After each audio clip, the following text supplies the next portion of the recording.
taking their jobs. Okay, Nigerians, come home. I take over the job of MTN. Nigerians, come home. I take over the job of DSTV. When we hit back, the president of South Africa will not only talk, he will go on his knees to recognize that Nigerians cannot be intimidated, and we do not condone any war life being lost. If a crime has been committed under South African law, they have a right to bring any sort of person to justice. But to kill our people as if we are helpless, we are not. By the time we turn in the... OShiomole, I represent the people of Edo North. I do not intend to repeat any of the statements that have been made very eloquently by all of those who have spoken. And my point is not only informed by the fact that we were all contributors to the struggle against apartheid. I remember very well that it was because of the struggle against apartheid that a Nigerian president, then head of state, Murtala Mohammed, declared before the Americans that Henry Kissinger, who was Secretary of State, was not welcome to Nigeria. In the words of General Murtala Mohammed, he said the era of gunboat diplomacy was over. Nigeria's commitment to eradication of apartheid is not negotiable. And they proceeded to nationalize British petroleum because the British too were supporting apartheid. So I can understand the pain that where we have built relationship, today we are looked at as if we are a burden. But for me, sir, I didn't come to the Senate to lament what is not right. And I know that in diplomacy, there is the law of reciprocity. What are the issues in South Africa? The president of South Africa did campaign openly that foreigners were taking the jobs that South African people could do. That is why his hands and his legs are tied. What is my response? These Nigerians who are in South Africa, they are not there on holiday. They are there to work and to earn. And which kind of job they are doing? There are two categories. Many are traders. Others are doing maybe some high-skilled jobs. So my view is that it is time to reciprocate. This Senate should adopt a position that MTN, a South African company that is cutting away millions of dollars from Nigeria every day, that Nigeria nationalize it and withdraw its license, so that Nigerian company can take over the MTN business and recruit more people. Those coming from South Africa will find good jobs working with the company that will replace MTN. And I know that South African president has interest in MTN. The second is that we ask the Minister of Communication of the federal government to revoke the DSTV, which is also a South African company that is cutting away millions of dollars, even abusing, resorting to practices that will not even be accepted in South Africa. I don't want this Senate to be shedding tears, to sympathize with those who have died. We didn't come here to shed tears, and I'm not going to shed tears. If you hit me, I hit you. I think it is appropriate in diplomacy. It's an economic struggle. What the black South Africans are saying is that Nigerians are taking their jobs. Okay, Nigerians, come home. I take over the job of MTN. Nigerians, come home. I take over the job of DSTV. When we hit back, the president of South Africa will not only talk, he will go on his knees to recognize that Nigerians cannot be intimidated, and we do not condone any war life being lost. If a crime has been committed under South African law, they have a right to bring any sort of person to justice. But to kill our people as if we are helpless, we are not. By the time we turn in the economic hardship, we withdraw MTN license, we revoke DSTV license. Those people coming from Nigeria, from South Africa will have good jobs to do. Let South Africa continue with their jobs. Then when we have this balance of madness, I believe there will be sanity, and we will kick our bilateral relationship in a manner that is a win-win. Right now, Nigeria trade deficit with South Africa South Africa is the one benefiting. So my colleagues, let not turn this place to a place of mourning and crying and lamenting. Let us bite in a manner that they will be the one begging. I so hold and I persuade my colleagues that when we come to prayers, we should include these two prayers, that MTN license be withdrawn, that DSTV license be withdrawn. There are Nigerians who can provide those services, and they will employ those who are coming back home from South Africa. You bite me once, I bite you twice. Thank you, Mr. President. Thank you, Senator Aliru. This joint decision between the House of Representatives and the Senate to South African Parliament is very important. I would like to see South African Parliament debating this. I would like to see them debating this and questioning themselves. And then also either they applaud for their citizens or they condemn their citizens. That people will come to do legitimate business. Even tourists to South Africa are being killed mistakenly as if they are coming to work. You can imagine somebody, a surgeon from Nigeria, being lynched on the road by a mechanic in South Africa. And then his reason is that the surgeon is coming to take his work. And meanwhile, he's the mechanic. And the surgeon from Nigeria dies because he visited South Africa. So the issue goes beyond rhetorics. It goes beyond rhetorics. So I think it's something that we must, let's look at the prayers. If they are not enough, then we strengthen the prayers and then we take actions from there. So please, distinguished colleagues, let's not discuss too much on this. You have something to add? You have something to add? Distinguished colleagues, my name is Senator Victor Ume, OFR, Nigerian Democratic Congress member. Mr. President,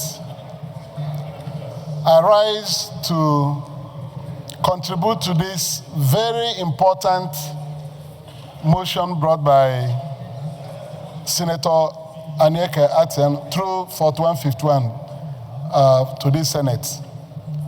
Mr. President, I was the first chairman of the Senate Committee on Diaspora and Foreign Affairs, and I handed over to Senator Anyeke Akpan. Mr. President, this is a very gory situation where Nigerians living in South Africa have over the years been disrespected, molested, annihilated, and hunted down. All their rights denied them. I was in South Africa in 2024, and I went to the Nigerian High Commission and interacted with the High Commissioner there. And I met Nigerian citizens who were invited for interaction with me. Mr. President, the stories they told about the type of hardship and the inhuman treatment they are subjected to was very grave and very worrisome. This is 2026. The xenophobic attacks on Nigerians in South Africa have continued. They are now hiding for their lives. They can't come out and do their businesses freely and move around. Mr. President, this is a situation where people are paying good with evil. This country contributed immensely to the end of apartheid regime in South Africa. You recall fire in Soweto when they were being burnt down, South Africans, black South Africans. They were hiding in their holes. And Nigeria came out very strongly to stand with them as our brothers and our sisters. The government of General Ramat Murtala Mohammed, though a military regime, said that Africa shall be the center of Nigeria's foreign policy. And a lot of our resources were deployed to providing succor to the black South Africans. If we knew, or if Murtala Mohammed and sovereign governments knew that South Africa can stand up and begin to insult Nigerians, would have turned the other way. They won't have the liberty they have today. So for them to take Nigerians like animals is not acceptable. The African Union, which South Africa is a member, should rise now and impose all necessary sanctions against South Africa. Nigeria should also do reprisal sanctions against these people because they're also living in Nigeria. They enjoy the liberties, the freedom to live in another country. Because the white man developed South Africa, they now think that anybody who has come to South Africa is coming to enjoy. But when they were under the gruesome regime of apartheid, they had nobody to run to except Nigeria. So I want to say that this report from the committee chairman of Senate Committee on Diaspora should be taken very seriously. There are some who cannot even come back. They arrest them and seize their traveling documents and throw them into jails. Some are taken to the courts and they will be denied legal representation. These were the complaints I got in 2024. When they apprehend any Nigerian, they take him to court and deny him legal representation. Nobody will speak for you. And they throw the person in jail. So, my distinguished colleagues, South Africa should receive a warning from this Senate, this Parliament, and the government of Nigeria, so that they know that freedom of movement is guaranteed under the Charter of the African Union. We cannot continue this way at all. And these recent killings should be investigated. Nigeria would demand serious investigation in South Africa. It should not be going like this. Yes.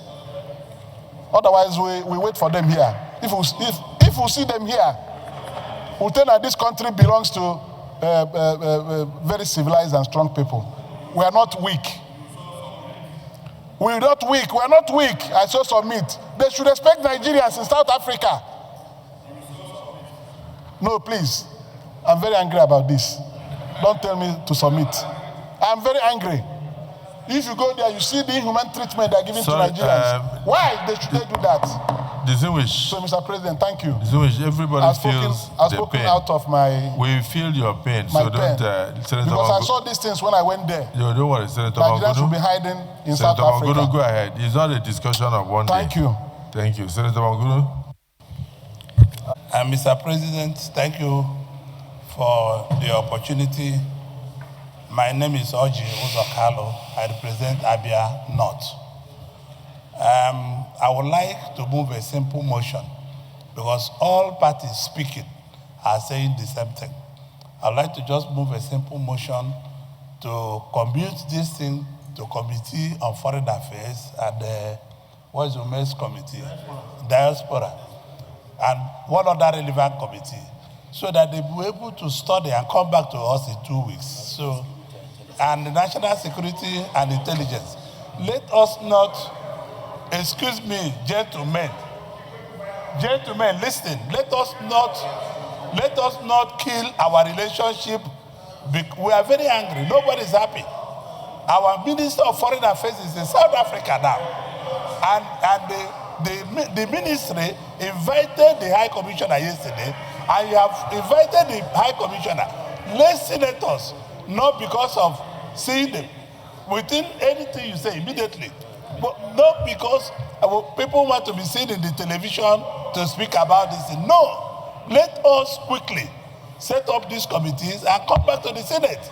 So if it means a day, if 48 hours, if it means a day, everybody in this Senate will speak.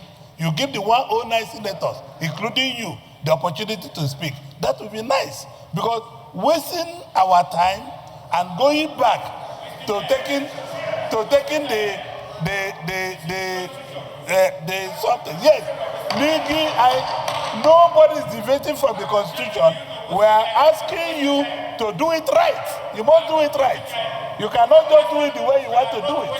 Mr. President, I move a motion that we will ask our committee to give us a working paper. I so move. The distinguished governor, senator,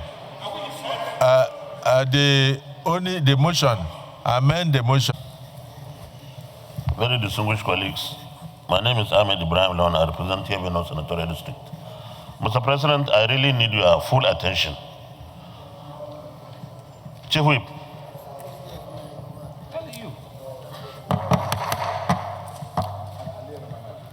Chief Whip Emeritus, distinguished Senator Alero. Please allow can resume your the seats. Senate President to listen to us. Senate President Emeritus is talking.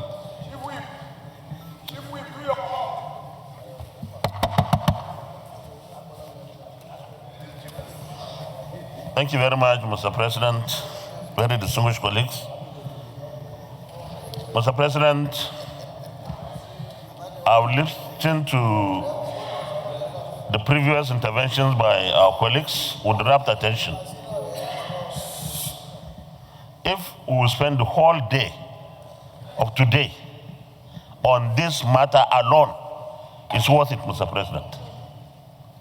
There cannot be anything more important than this, of course, except the security of lives and property in Nigeria. Nigerians killed, maimed, businesses destroyed. What are we here for? We speak for them. And I want to agree with you completely too, before I go ahead to agree with what the submission of Senator Ningi is, that we need to align with our other side of government. We need to have proper briefing, but we need to stand on our two legs on this, because our perspectives will slightly be different from the executive perspectives, and our contributions to the solutions have different avenues. Mr. President, in the 8th Senate, similar thing happened. Nigerians were killed in South Africa without any justification at all. The Senate and House at that time set up a committee to go to the Parliament of South Africa with a parliamentary message from the Parliament of Nigeria. Mr. President, I would recommend that this Senate, after discussing, debating, and taking resolutions, we talk to the House of Reps. They should do the same. And then we have one parliamentary committee to consist of both senators and members of the House, whether the Foreign Affairs Committee or whichever. And I would suggest here that maybe the Senate leader should lead the team to the Parliament of South Africa, or the Deputy Senate President. Or the former Senate President. As it pleases the chair. Mr. President, that is one. Secondly, in 2019, July, they killed Nigerians. I was Senate President. Mr. President, I invited the High Commissioner, the South African High Commissioner here. Those who are in attendance probably could remember what happened, particularly Senator Ojikalu, who was then the Chief Whip. I told him to his face, enough is enough. You can't be killing our people while your businesses flourish here. And whether black kills black, they are the ones killing us. We are not killing them. They are prospering here. And therefore, we cannot be giving you very convenient, climate environment for you and your businesses. Meanwhile, you will not allow us even have decent livelihood by trading or doing businesses in your country. So, Mr. President, this is something that we need to do. I don't know whether you would like to do that. Engage with the South African embassy here, I don't know, but this is your choice. You and the leaders of the Senate or the National Assembly. Mr. President, Nigeria has membership in the Pan-African Parliament based in Johannesburg, South Africa. This is one kind of issue. If we still have members there who are here representing us, this is the kind of issue that we take to the Pan-African Parliament and debate it, because we are affected.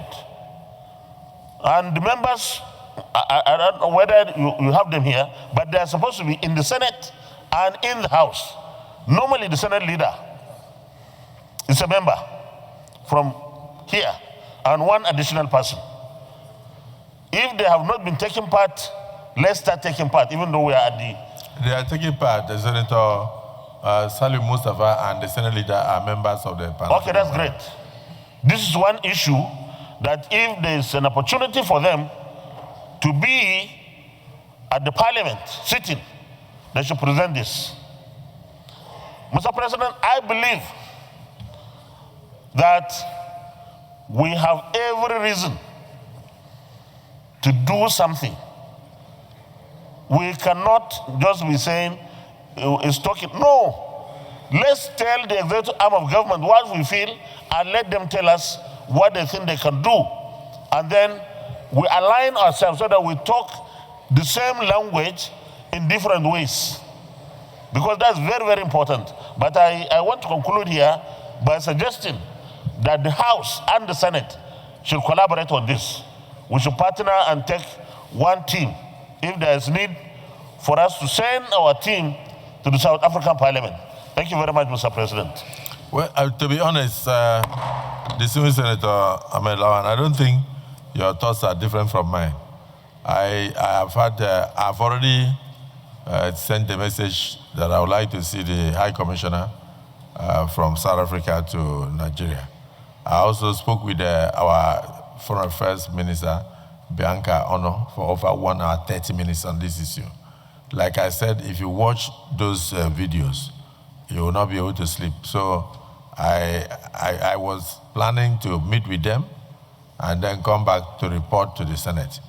I've taken personal action already, like you said, but I think, yeah, this... 41 and 51. Yes, go on. Thank you, Mr. President, for yielding this floor to me. You may wish to read. To proceed with this all-important matter of urgent public importance. The intensifying xenophobic persecution of Nigerians in South Africa and Ghana.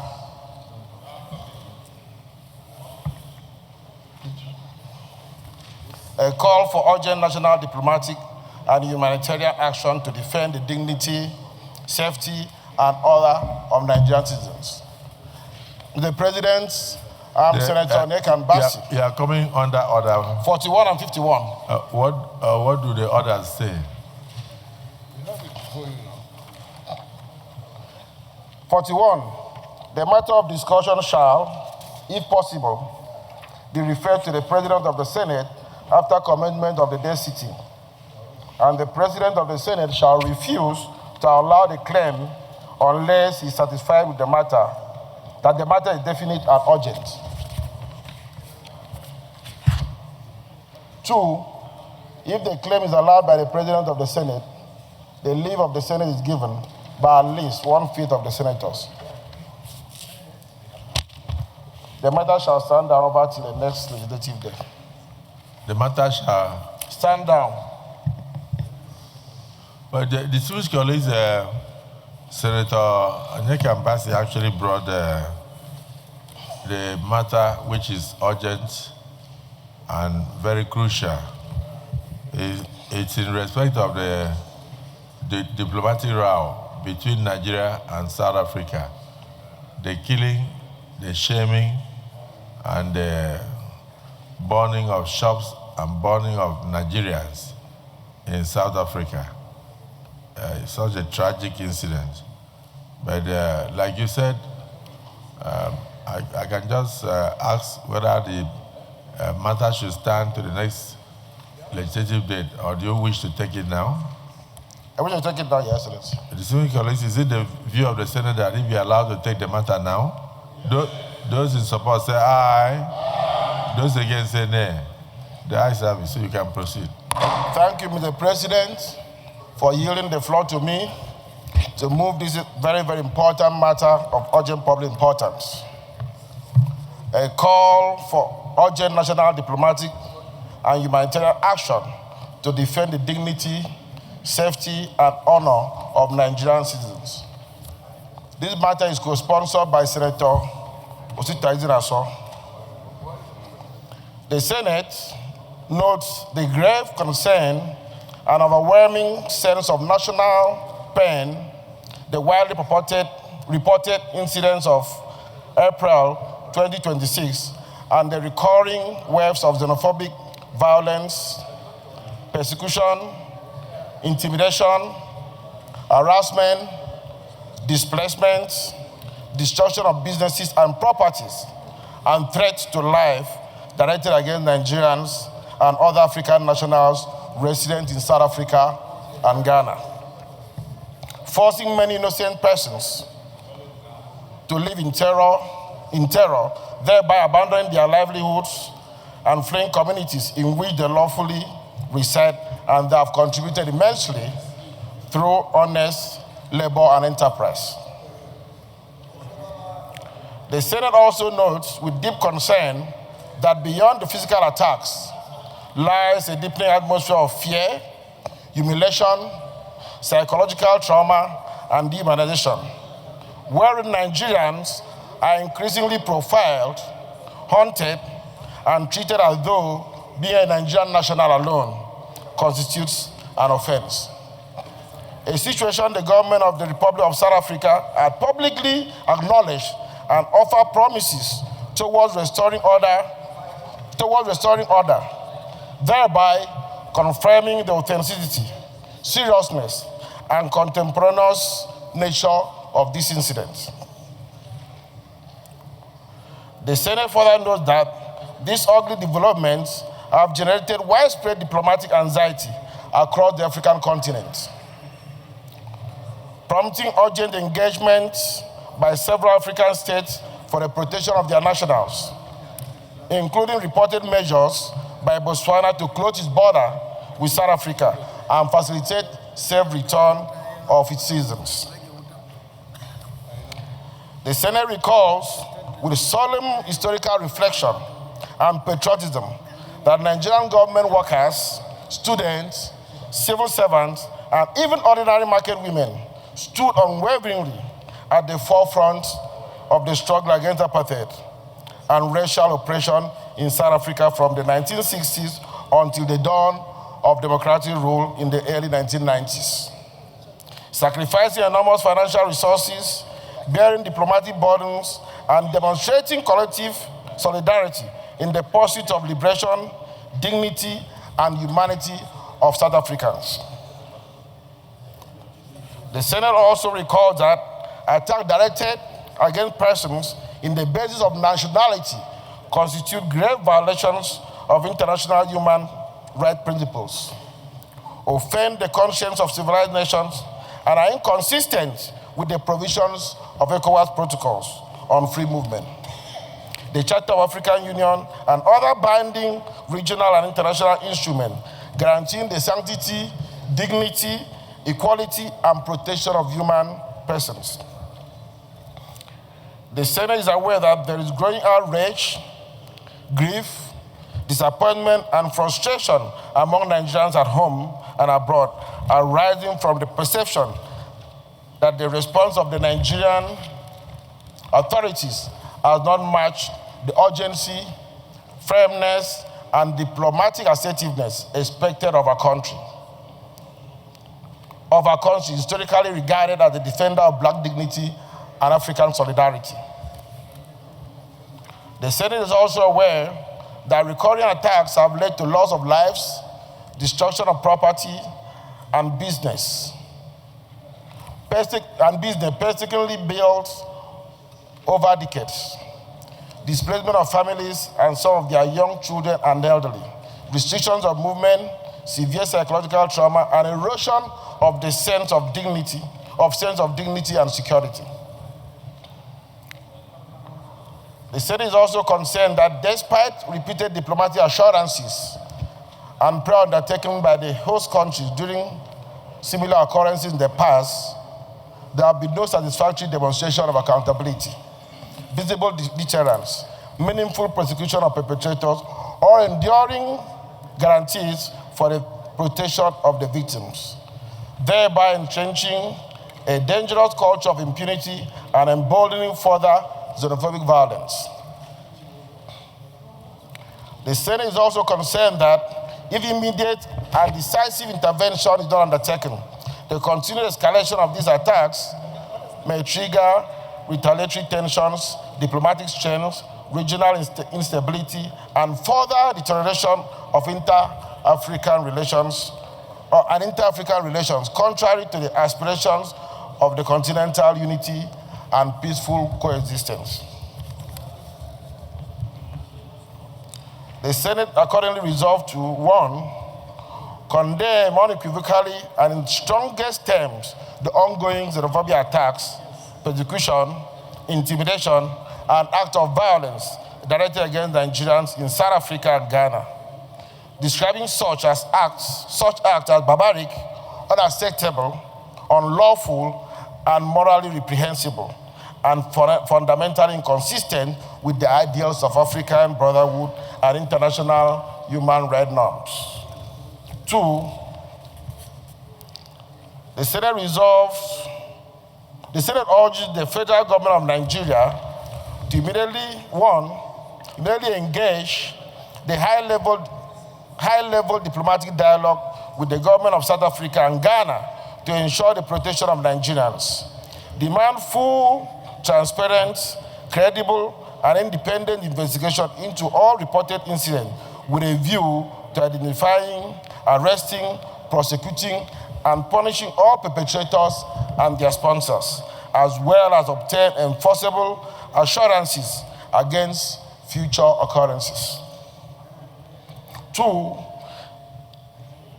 develop a comprehensive protection framework for Nigerians in diaspora, including early warning mechanism, diaspora distress coordination centers, enhanced legal and diplomatic defense structure for Nigerians facing prosecution abroad, and evacuation protocols where necessary, as well as developing strong regional enforcement and accountability mechanisms within ECOWAS and the African Union to deter xenophobia through imposition of appropriate diplomatic and legal action to protect the African citizens across borders.